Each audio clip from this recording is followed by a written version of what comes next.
A pink ball demolition led by Mitch Starc and accentuated by Scott Boland has embarrassed the West Indies in the third test in Jamaica. This is the Unplayable podcast. I'm Josh Schonafinger, and joining me all the way from Kingston for the final time this test series is Jack Paynter. What do you make of that day, Jack? I don't know, Josh. I don't know where to start. It was absolute, unbelievable scenes. 3 wickets in the first over, which, you expect one from Mitch Starc these days, but 3 in the first over, incredible. And then it just snowballed from there. The West Indies just had no answer, and I think, as you mentioned, bit embarrassing really for them. And Roston Chase at the end of play didn't really have too many answers. Probably more in shock of as what had just occurred, really. Yeah, I heard him say on the broadcast it was a heartbreaking loss, and I think that's probably a pretty good way to sum it up from his point of view. Australia got 22 runs before they were bowled out for their final 4 wickets today, setting the West Indies just over 200 to win. But Mitch Starc meant that was certainly never going to happen. 3 wickets in the first over, and he took his fifer within 15 bowls, which is an all-time record. Yep, and on the way, he picked up 400 test wickets as well, joining Glenn McGrath as the only Australian fast bowler to reach that mark. It was game over by the end of the first over. The West Indies batting innings, really. There was no coming back from that. And then it was just accentuated by Scott Boland towards the end. Lucky not to miss out on the fun, he chimed in with a hat-trick. So just when you thought you'd seen it all, in comes Scott Boland and finishes off in a hurry. Well, let's not get to Scott just yet. We will spend time on him, but let's talk about Starc. That 15-ball fifer, it's beaten the record by 4 balls, which was held by Scott Boland, was one of them. 19 balls it took him in his 6 for 7. Stuart Broad as well, when he took 8 for 15 against Australia. And Ernie Toshak, who was left-arm bowler for Australia way back in the 1940s. So Starc now holds that record. It feels like that's going to stay for a long time because, now a big gap on second place for the fastest fifer. Yeah, 15 balls is kind of hard to fathom. But the way he was going, he could have got it even sooner. He had that ball moving, hooping. We saw it under lights on day one, but this was in the daylight, and it just goes to show that I guess the skill that he's had across his 100 tests to be able to do that consistently, still bowling 145 kilometers an hour, and as Scott Boland and both Pat Cummins mentioned after the game, he just killed it. He just killed that game instantly in a matter of seconds, and that's, I guess, the Mitch Starc that we've all sort of grown up watching over the years as someone who can just tear a game apart in a matter of minutes. We know he's humble, and we know he almost gets embarrassed when he's asked about his own achievements and his own exploits. But after taking 400 today and, killing that game, what did Starc have to say after play, Jack? It was pretty much the same, but I think he was touched by sort of all the outpouring across the week leading into the match. He received video messages from across the Australian sporting landscape and former teammates. Glenn McGrath even sent him a message leading up to the match. So I think he was touched by sort of that outpouring, but in the end, his big sort of message was to get on with the cricket, and he did just that. He put in a performance for the ages. Kind of similar to what David Warner did in his 100th test. I think that just goes to show he's got plenty left in the tank for the years ahead.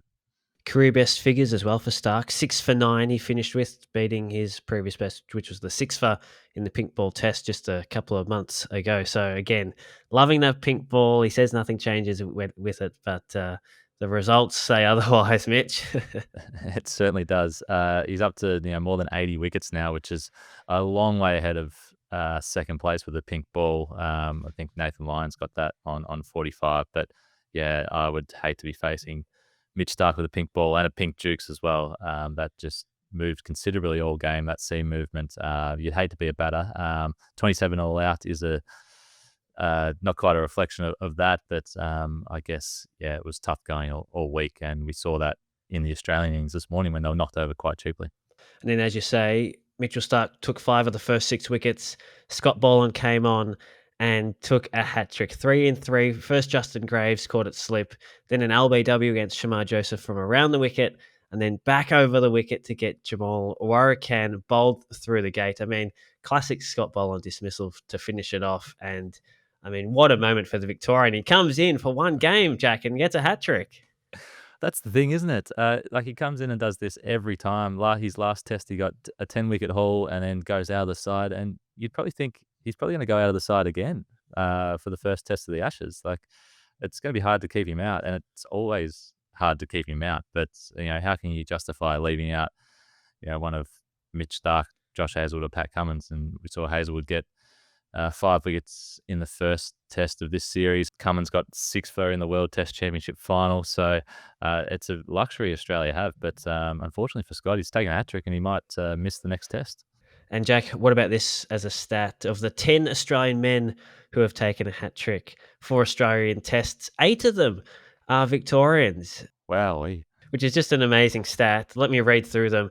Hugh Trumbull, Jimmy Matthews, Lindsay Klein, and then more recently Merv Hughes, Damien Fleming, Shane Warne, Peter Siddle, and Scott Boland, adding his name to the list, which also includes New South Welshman Fred Spofforth and Glenn McGrath. How about that for a stat, Jack?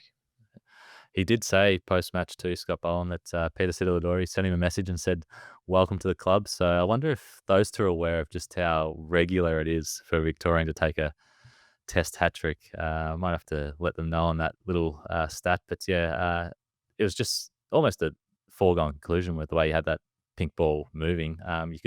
He said he was a little bit nervous running in, but didn't look it. That ball just clattered into the top of the off stump. That is the perfect hat trick ball if ever I've seen one. So yeah, kudos to Scott Boland.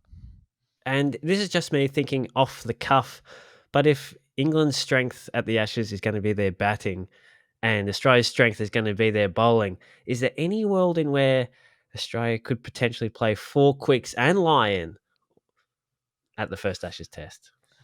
Well, funny you mentioned that. We were discussing this in the car on the way back from Sabina Park this evening, and given how tough it's been for batting this series and the sort of returns that you know haven't come from sort of the top of the order, you'd be tempted just to leave out a batter and just pick 5 bowlers. Those 4 quicks, you won't need too many runs if you got those guys in the side. So, food for thought, I suspect. We also saw that the domestic fixtures were released yesterday, Jack, Australian time, which means we're going to have 4 rounds of the Sheffield Shield before the first Ashes test, giving that top order, who have been under fire a bit, considering just how hard batting has been in this series, a good chance to score some crucial runs, get their confidence back ahead of the series. Any other players who you're expecting to come into the national conversation when we lead into that first test there, Jack? Well, I think it'll be the regular guys, especially at the top of the order. Australia's looking to lock down that opening pair, and they haven't quite got it this series. They haven't got this. Kawadra and Sam Constas haven't quite gelled the way the selectors would have hoped, albeit in very difficult batting conditions. But I suspect that'll be the focus heading into the summer again when you've got Cameron Bancroft scoring runs, Marcus Harris scoring runs, both in the county championship. Matt Renshaw's playing for Australia A. Nathan McSweeney's hit 94 not out in the first 4-day match against Sri Lanka A. So those guys are all in form and they've had a taste of Test cricket before. So potentially they could look back at one of those guys, but it's just all set up for, I don't want to say it, but a bit of a bat off in the first 4 rounds of the Sheffield Shield because, that's where we're heading because there's a spot up for grabs, potentially too, the way Kawaja has fared against the seaming ball over the past, 12, 18 months. Yeah, it's going to be great watching. And of course, you can check out all the action on cricket.com.au and the CA Live app where we've got those live streams for you. Now, Jack, you're sticking around for the T20 series. Tell us what's happening there and which players are coming in and what to expect. Well, we've seen a few sort of start to filter in over the last day or so. The captain, Mitch Marsh, is here, Tim David, Aaron Hardy, so a bit of a West Australian crew. More will sort of come in over the next few days as well. We've got Mitch Owen, the Big Bash final hero. He looks set for a debut throughout the series alongside Matt Short at the top. Josh Hazlewood, who was in the squad, he's going home after the Test series, so Xavier Bartlett has come in.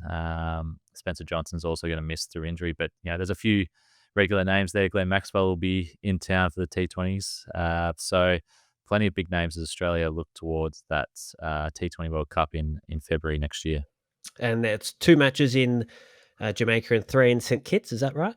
That's correct, yeah. So under the lights again in Jamaica here at Sabina Park, and then we moved to St Kitts, which has some beautiful beaches, I hear. So looking forward to that, no doubt. But yeah, it should be interesting to see how the Australian side shapes up. There's a few spots there up for grabs heading to that T20 World Cup. So no doubt a few of those younger guys and guys who are trying to break into the Australian side will want to put their hand up and make it as hard as for selectors as possible. Definitely that T20 World Cup coming up, not too far away next year now. So not a whole lot of time to get that team in order from an Australian point of view. Jack, before we move on to what you had to eat today, even in fact, if you did get anything to eat, we'll leave that as a cliffhanger. But why don't we just quickly touch on the West Indies, who showed glimpses throughout the series. I thought their bowling was vastly improved on what we'd seen in the past, but just their batting, they obviously went for an attacking mindset with new coach and a few new players in there. Just didn't work out for them this series. What do you think it looks like for them going forward? And are you happy with the progression they've made under the new leadership? The thinking was, we heard it pre-series from Darren Sammy, was that if they couldn't bat longer, they were looking to bat faster. So that's why they've brought in those sort of white ball guys, Shea Hope, Brandon King, John Campbell. Didn't quite work out for them. Just the quality of the Australian bowling attack, they just weren't able to match that. So a lot of work to do on the batting front, and uh, we saw a look at a few guys throughout the series in this last test, and pretty hard for someone like Kevlin Anderson to come in and make your test debut in the pink ball fixture under lights. But they'll be hoping that there's some progression there. They just need that consistency with the bat. They just need some guys to you know sort of dig in and get through that tough period, like we saw with the Australian middle order.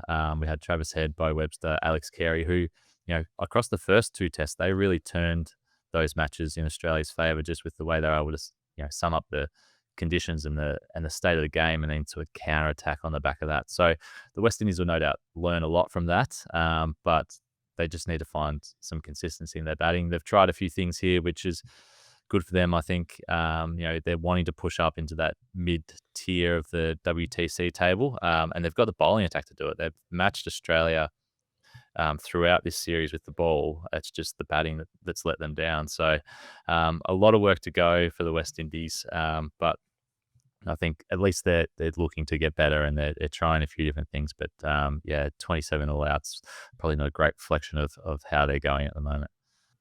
It's funny as well, isn't it? We were speculating, along with everybody else, about whether or not Australia could play two spinners in these test matches during this series. And in fact, we've barely seen any spin this series, let alone take wickets. So funny how things can play out.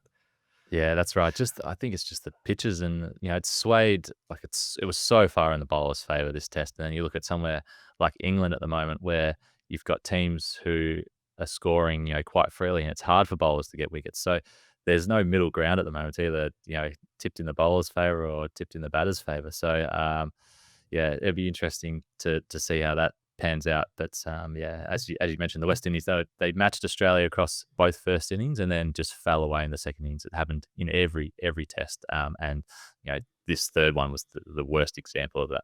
Now, Jack, did you get anything to eat today at Sabina Park, or were the catering staff glued to the action out in the middle like everyone else?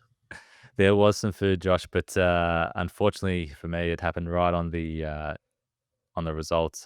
Mitch Starc getting that last wicket to seal the win. So I was head down in the keyboard, desperately trying to catch up with all the action that saw 14 wickets fall in the space of an hour and a half, really. So didn't get any, unfortunately, today, but we're just about to head down to the hotel pool bar here to see what we can grab for dinner. Very good, mate. Appreciate your insights throughout the series. We'll touch base with you throughout the T20 stuff, although we won't be doing daily recaps of those matches. Look forward to catching up with you in about a week. Thanks, Josh. It's been a thrilling series, and we'll rest up ahead of the Ashes.